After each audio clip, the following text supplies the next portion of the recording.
Welcome back to another episode. I posted a short and asked you guys to guess what rifle it was in the Marlin. So today we're going to talk about that rifle. The gun of the hour is the Marlin 336 extended range in 356 Winchester. This is an oddball gun. Some people might not like it because it's got a few scratches and it's been hunted. And to be honest with you, I like that. I like a gun that's got some character. So I wasn't really worried about a few scratches on it, especially considering how many of these guns they made.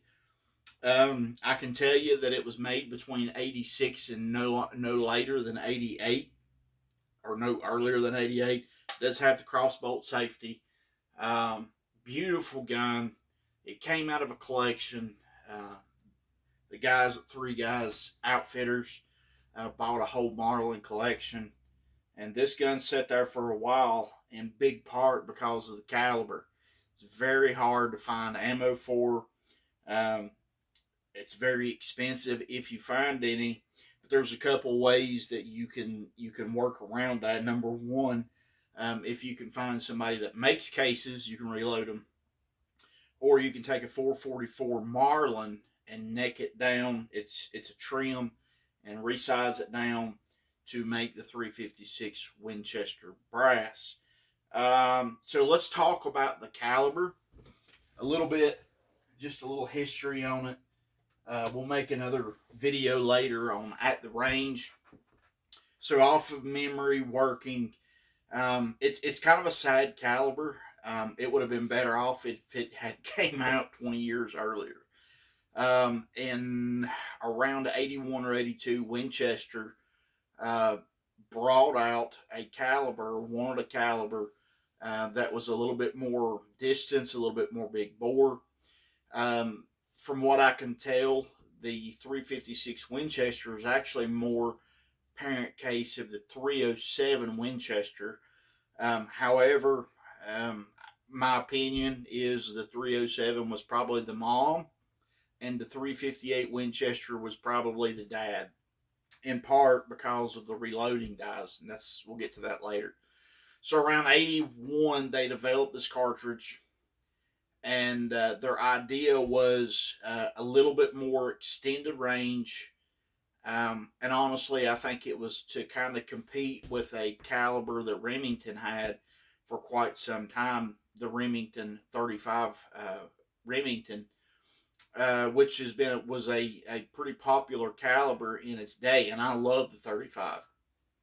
So they took this gun, they developed it, and they marketed it in their Model 94 angle eject AE in 356 Winchester, and they marketed it as their big bore caliber rifle, a little heavier receiver and things like that. It didn't fare very well, and in 86ish, they quit making it. Marlin picked it up in 86, 87. They only ran that caliber for about a year and a half, and by 88, the 356 Winchester was just, it fell by the wayside. It was a lead balloon. So why? It's a great cartridge. The pressure, the chamber pressure in the gun is somewhere around 50,000 versus the 30-30 and the 35 Remington are in that 30 to 35,000 pressure range. So it's got more pressure, a little bit more velocity. It was ideally in the 180 grain and 200 grain, and it seems like they may have made a 220 and 250, but those didn't fare very well. So the 180 and the 200 was comparable to the 35 Remington, with a little bit better velocity and energy.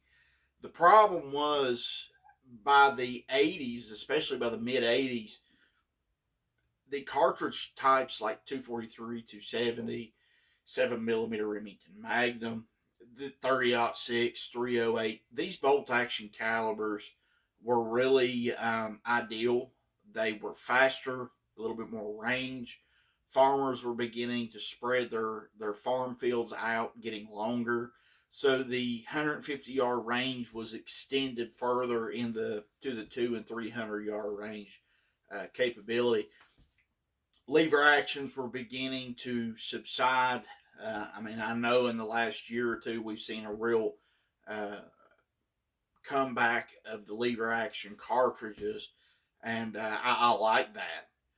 But they just aren't made for long range shooting, and people were getting more into long range. They were getting more into velocities, flatter trajectories, and all that. So it wasn't just the 356, but all of these lever cartridges were beginning to fall by the wayside. The 356 Winchester is hard to find. Marlin, in their year to 2 years at max, only produced, from what I can find, less than 2,500. The number that I've gotten was 2,441. Now, where my serial number falls into that category, I don't know. But it's a very interesting gun. So let's talk dies and reloading just briefly. I've only been doing research right now for the 35 Winchester as far as reloading. The two bullets I'm looking at is a round tip soft nose and 180 grain, possibly somewhere in the 165 grain, and then the 200 grain FTXs. Those are the three cartridges that I'm looking at for reloading. Powder wise, I haven't made a decision on which powder that I'm going with. Reloading dies. The 358 Winchester that I have here will actually work. Some die manufacturers actually market their dies as 356/358. The difference in the 358 Winchester and the 356 Winchester is the 356 Winchester is a rimmed cartridge. So I think it's the number 2 case holder, which will fit, I believe it's the 30-30 and 35 Remington, is the case holder, the shell holder that you would need in order to hold your brass in your dies. The length of die is different in the aspects if you're a reloader as the 10 millimeter and the 40 auto is. It's the same size except for the 10 millimeters a longer case. So you adjust your sizing die and your dies down to the length that you need for the 40 auto. The 358 Winchester dies are the same way. The actual case diameter, the neck size, all of the shoulder, all of that is the same as a 358. But the 358 is about a quarter of an inch longer cartridge. The 358 Winchester found more popularity than the 356 because of it being a rebated rim, so it was better suited for bolt action rifles. So it was more comparable to a bigger bore 308.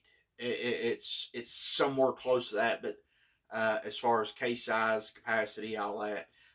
Now listen, if there's anybody here that's watching these videos that knows more about the 356 Winchester, 358 Winchester, please tell me. I want to learn.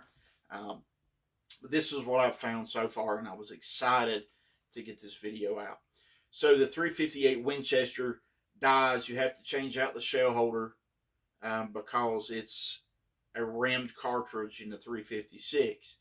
But the length, the sizing dies and all that just needs to be adjusted down to the overall case length that you need. I'm really excited to get this gun. I like two guns of having my JM stamped Marlin collection done. The 357 Magnum and the 44 Magnum. If I come up with those, that's just extra good. but they're not necessarily on my list of lever actions that I absolutely have to have. So I now have, let's see, I have the 30-30, the 35 Remington, 375 Winchester, 45-70, and now the 356 Winchester. So to complete my collection of bigger bore lever action rifles, Lord willing, I will eventually in the next couple of years get a hold of a Marlin 444 and the 450 Marlin. Those are the two I have left to complete my personal Marlin collection. So this 356 Winchester was a really neat cartridge to get a hold of, and I can surely see me taking some whitetail with this gun. But how hard it is for brass, it's not going to get a shot a whole lot. Anyways, I hope that you've enjoyed this. I hope that it's given you a little bit of information. Please let me know what you think about the 356 Winchester or the 358. Are you a Marlin fan? Are you a Winchester fan? I've actually owned Winchesters. I just love the feel of the Marlins. First deer and everything was taken with Marlin, so it's kind of like learning to drive a 5-speed. Whatever you learn to drive on as far as trucks go seems to be the kind of truck you always gravitate to. Until next time, always remember to love God, love your neighbors, love your family, love the outdoors. By all means, continue to love guns and reloading. All right, until next time, guys, thank you for watching. If you like these videos, I'd like to grow a little bit. Please give me a thumbs up. Please give me a subscription. Subscribe to the channel. And I love your comments. I love talking with you guys. I try to talk back with everyone that I can. Sometimes it takes me a few days to find the comments. But thank you guys for all that you do and being a part of this channel. Till next time, God bless.